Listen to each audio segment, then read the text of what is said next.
What is up, everybody? Welcome into Shout, a Buffalo Bills football podcast. I hope you enjoyed the long weekend and a full slate of Sunday games. The Bills improved to 2-0 on Thursday night. We're going to talk about that and more with my guest today, Mike Golic Jr. from Gojo and Golic on the Draftkings Sports Network. How are you, my friend?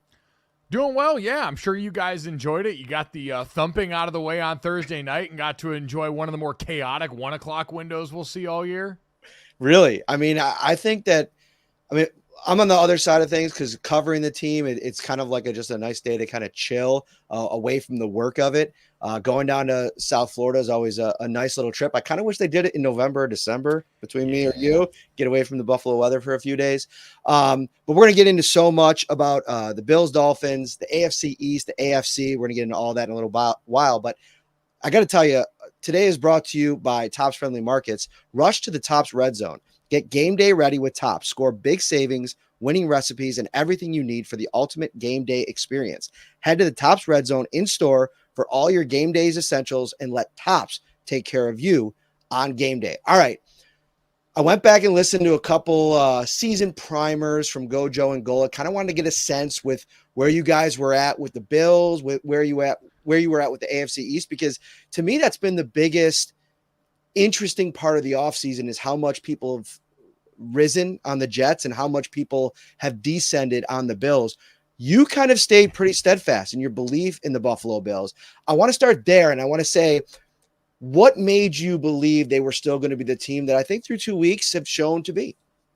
Yeah, I got a good reminder at one point this offseason listening to my buddy Dominique Foxworth, who does a great job over at ESPN as an NFL analyst for them, and reminding me of my roots, saying, he's like, hey, when I go and start these season previews and look-aheads, I go back and look at the health along the line of scrimmage first. What does a team look like and what's the foundation built like up front? And looking at Buffalo on both sides of the football, I went, all right, if nothing else, Buffalo is going to walk into this season able to run the football, not just because of their quarterback, but because of the group up front and what we saw, especially in the back half of last season. And on the other side, they're going to be able to rush the passer with 4 guys. And at the end of the day, this can be as complicated of a game as people want to make it.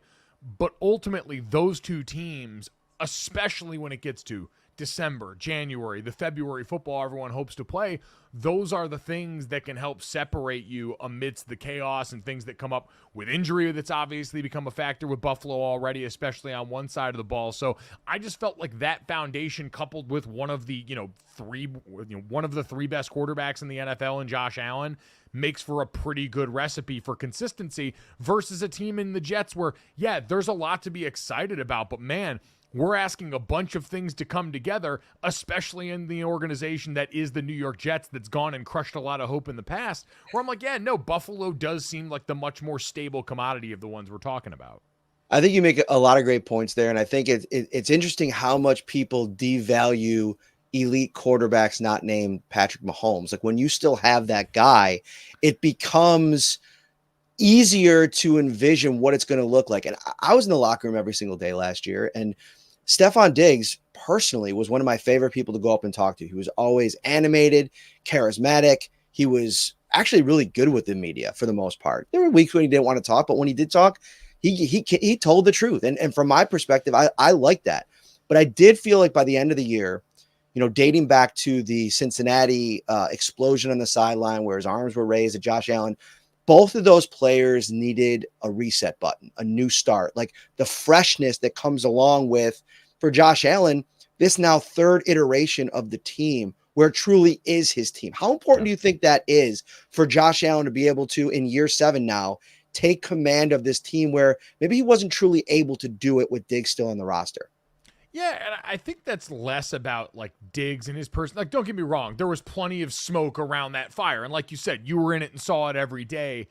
It's not nothing. But at the same time, I think it's more about what Diggs helped Josh become as a player, where now he is capable of that. Early in Josh's career, like we know we've beaten the whole storyline about the improved accuracy in a way that's uncommon in NFL history. But I think we see across the NFL now how important the environments quarterback come up in matter, and I think we talk about that a lot more, and especially in this Shanahan-McVay tree era where you've got these offenses that are so quarterback friendly, and it makes for complicated conversations around the position, like we see with Tua in the division, like we see most notably with Brock Purdy in San Francisco, where it's, hey, how much is the offense, how much is the quarterback? And I think should be more the focus is, hey, look how this offense allows a quarterback to develop good habits in the right circumstances. And so for Josh in Buffalo, I think having Diggs, who was the guy that could get open for him no matter what so early on in his career, it helps you develop better habits in the passing game to go along with the athletic ability, to where now Josh is the guy that can do that for his receivers in a way that he's ready for at this point in his career. He's seen a ton of football.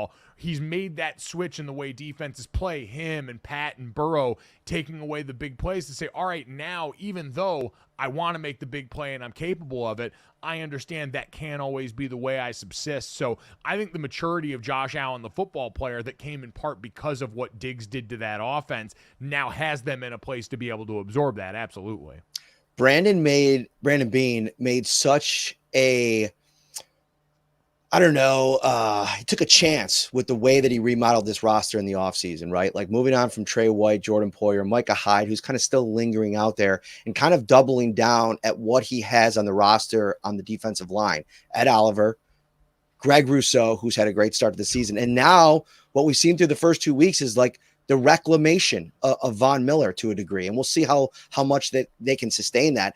That to me was always why I wasn't as concerned about those losses in the back seven, because of what I thought that they could potentially be up front.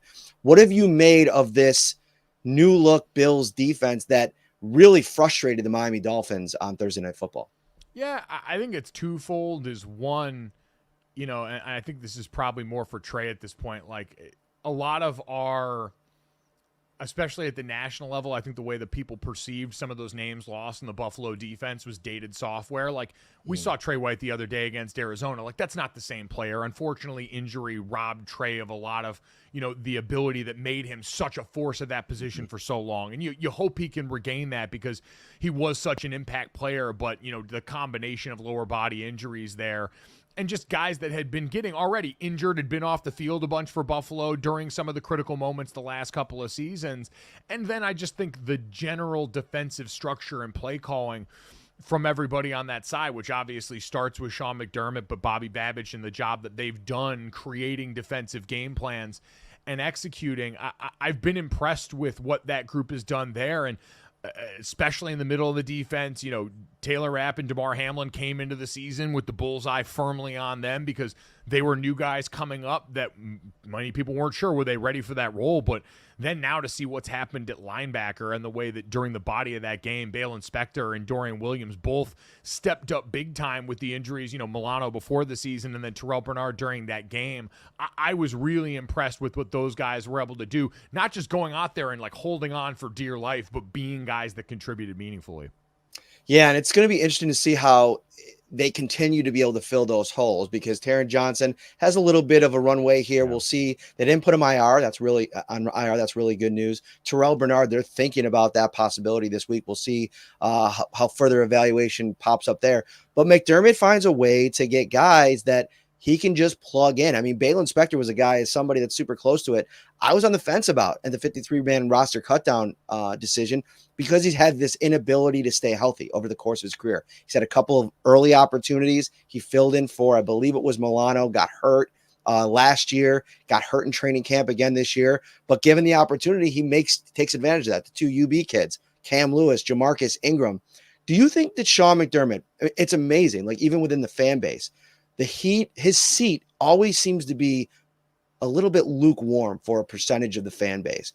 But on the outside looking in, especially after a start like this, it feels like the approval rating is pretty high on McDermott right now. How do you view him through the ups and downs of his tenure, and now sitting here in a very important year 8 for him, year 7 for Josh Allen? Yeah, I mean, listen, there's no doubt, like, personality-wise, as a head coach, he's different than a lot of the guys that we have around the league in some spots right now that maybe makes it questionable. Obviously, you had a lot of the reporting last year. He's also a guy that, depending on what you've read, has some interesting quotes under his belt, and, maybe interpersonally doesn't deal as well as some others might, but I think the one thing that got undersold throughout all of this was, like, overall his defensive prowess. Like, when he got back really and putting his hands on that unit, just how effective he is as a defensive mind there. And then also part of this with Sean McDermott, who I think is one of the better coaches in the NFL. The record proves that over a long period now with Buffalo, is just you're at a time where it's sort of what we saw. Like, I cover a lot of college football. Like, man, Nick Saban did this to a lot of coaches over the years, where you can sit and win 9-10 games a year at Georgia if you're Mark Richt, and win 9-10 games at LSU if you're Les Miles. And at the end of the day, when people can't beat Saban, or in this case, when people in the AFC can't beat Pat Mahomes and the Chiefs, you're going to get a lot of people that should otherwise have great job security, a lot more eyes on them in discerning ways, because when you've got a quarterback like Josh Allen that I'm sure everyone in Buffalo views as on par with Patrick Mahomes, you expect to go out there and be able to beat that guy at least once at some point in a meaningful football game. And you can win as much in all these other areas and against who you want, but if you're falling short of that ultimate goal, people are going to get antsy after a while. You get rich people problems in Buffalo in terms of the production of your team relative to most other teams in the league when you're measuring against the team that's been the face of the league right now in Kansas City. In the division, I think depending on who you talk to in the AFC East, there was a portion that thought it was could be the Jets that maybe overtake this thing. There was still a lot of optimism around the Miami Dolphins. They're kind of sitting in a rough spot right now, especially with the uncertainty around Tua Tagovailoa. Going back to Thursday night and the way that game unfolded, I felt like I was reading one of the betting articles, and a ton of money, I think 70% of the money was coming in on the Dolphins. They open as a -1 favorite. It goes up to about 2.5 before kickoff. And then the Bills just dominate on both sides of the ball. And really, they didn't even dominate necessarily on offense. They more so just kind of sustained a few drives, scored in the opportunities that they had. James Cook went off and had a big James Cook game. What do you make of that early season dominance against the Dolphins? I know that they've had so much success against them, but the way it happened and now the uncertainty around Tua. Yeah, a bad matchup for them, certainly, I think, just in terms of what Buffalo does really well and what Miami struggles with. We saw even before the injuries for Tua, one of the early interceptions, Robbie Chosen's a guy who's trying to fill that wide receiver 3 spot there. Hey, they spent tons of money on Tyreek and Waddle, but outside of that, searching for another answer, and you saw that miscommunication lead to an interception in that spot. We've seen the struggles there offensively with the line. There's a lot of issue there that I think showed up late in that game, especially with the injuries. And so what Buffalo does in those pain points affects Miami now. I mean, you talked about, hey, before we were on, say, hey, maybe the trip to Miami late in the season would be great. You're going down there early when it's hot down there. Everyone expects this leans into what Miami does well. It's why we talked about home field as so important for them, because they're a team we saw in the postseason kind of has to win a specific way right now, since the line of scrimmage isn't really what they can count on. So I'd say that's a great sign that it's already at this point with Buffalo. And now, like you said, unfortunately, because of the injuries with Tua, I'm not really sure what to do with Miami for the rest of the season. And you look around there, the Jets are still putting it together. Maybe they could get by the end of the season, be formidable enough. New England's got an identity and is going to be a tougher route than we gave them credit for, but they're not a true contender for this division. So things lining up really well for Buffalo early. Really quick before we move on to just a general AFC conversation that I want to have, I want to mention the Shout Insider text line. You can join today by texting 716-528-6727. And the Shout text line is brought to you by Carrie C. Beyer, attorney with the law offices of Francis M. Litro, located at 237 Main Street in Buffalo, New York. If you or someone you know is seriously injured, give them a call, 716-852-1234, or check out litrolaw.com. We're joined by Mike Golic Jr. right now on Shout, talking a little bit about the Bills, about the AFC. And, we saw the Houston Texans last night in a battle against what I think is one of the better defenses in the league, in the Chicago Bears, pull out a 19-13 win. The Jets survive against the Tennessee Titans 24-17, who I thought gave them a little bit more than some maybe believed. The Baltimore Ravens sitting here at 0-2. How have things changed for you through 2 weeks? And I know it's early and you don't want to overreact, but for the point of the show, let's overreact. The AFC power rankings, pecking order, like where do you see the real challenges to the Chiefs in 2024?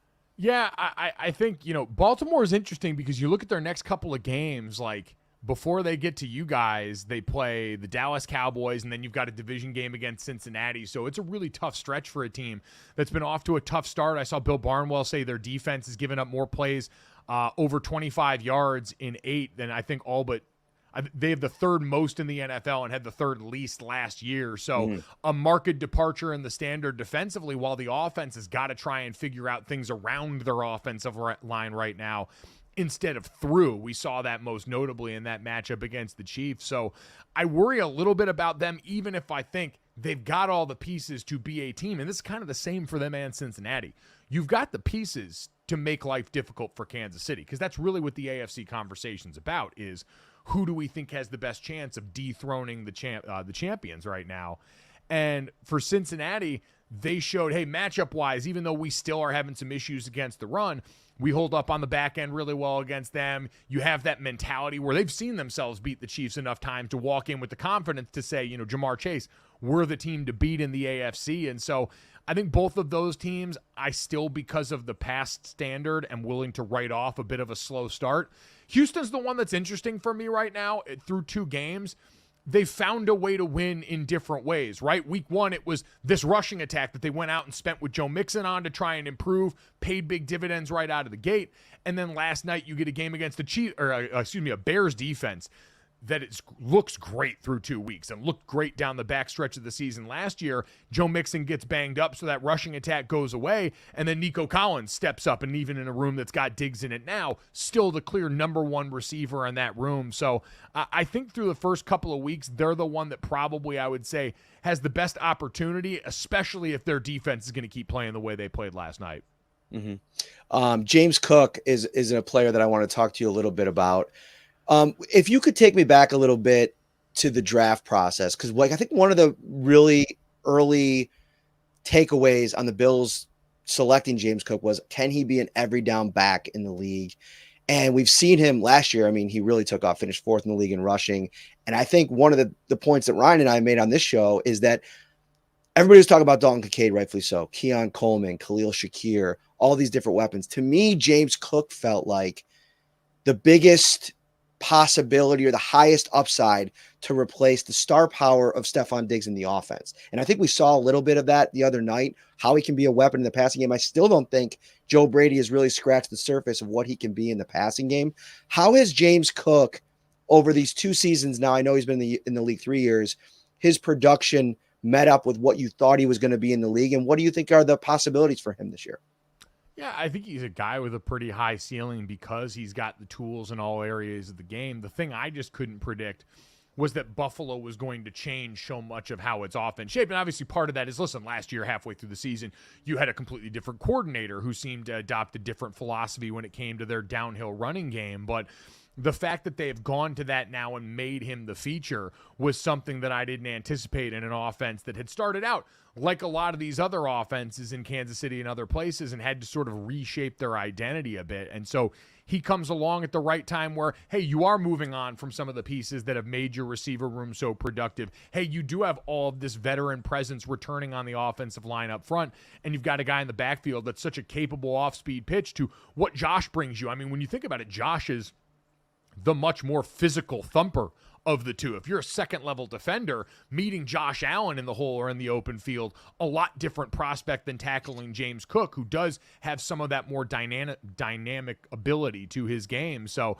I've been really impressed by him, and you're right. I think in terms of what he can do as a receiving threat day in and day out, down in, down out, is something they're still building towards the bit version of.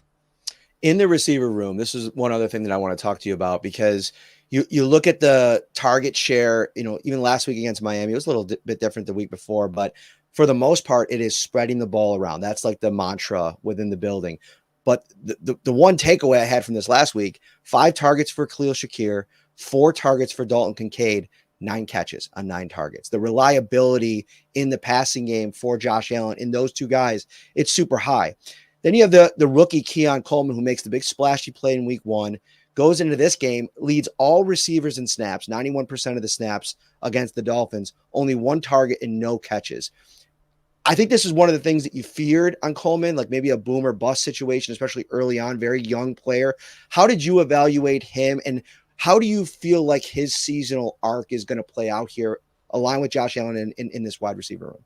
Yeah, I think, like you said, the strength of this wide receiver room is sort of going to be, and I mean, this is kind of what happened with Green Bay last year, where you're not going to point around and see one guy necessarily dominating a target share, which can be good for opposing defenses to have to be like, all right, who's it going to be this week? And I think last year I look at it more of like a game script thing. Like Buffalo really didn't need that kind of performance. That was a game they figured out pretty early once Miami decided they were going to turn the ball over as much as they did. Hey, we've got a decided advantage on the ground. We had some advantageous field position looks. Let's go out there and get this done the way that's the most advantageous for us. I think with Keon, looking back at his receptions from the Cardinals game, tried to get him a bunch of short stuff, let him go be a big athlete on the sideline for the splash play that you were talking about with everyone there. And I think for a lot of these rookie receivers, that's what it's going to be. Malik Neighbors sort of in a different position in New York because there really isn't much else there in the cupboard for Daniel Jones to throw the football to. But hell, Marvin Harrison Jr. was a ghost in week 1, and we saw how quickly that turned around in week 2. So I think for all these guys, there's a period where the offenses are figuring out how exactly they're going to integrate them. And it goes back to our original point in Buffalo, especially, where now you are more of a run-first football team in terms of your approach, having these guys fit in and having to do it in a way where, you saw in a lot of these, Mac Hollins getting down there and being kind of like that Shanahan-McVay big slot where you go in and you're going to mix it up in the run game a bit in some of these more condensed formations. Curtis Samuel getting used as a guy in the backfield on third down. They're playing with a lot of the toys right now as they figure out roles for everyone. And so I think if you ride the roller coaster a little bit early, Keon showed, hey, he's a physical enough player even as a rookie to come in and be a really impactful part of this offense. Great stuff. Mike Golic Jr., why don't you let everybody know where they can find you every day and anything else that you want to get on people's radar here in Bills Mafia land? Yeah, Gojo and Golic, 8 to 10 a.m. Eastern, Monday through Friday on the Draftkings Network, our YouTube channel, streaming on Samsung TV Plus, Roku, all those fun places, in addition to wherever you get your podcasts. Also calling some college football games for the folks over at Turner Sports and True TV. So the Mountain West, it's been tons of fun on that. Got a trip coming up to Colorado State here this next week. Got a trip to New Mexico a few weeks after that for that. So excited to be back around that sport, but plenty of great stuff to talk about this football season. So at Gojo and Golic on Twitter, Instagram, TikTok. I think we're there too. So we'll be wherever you're at. Meet you there. Beautiful stuff. Thank you so much, my friend.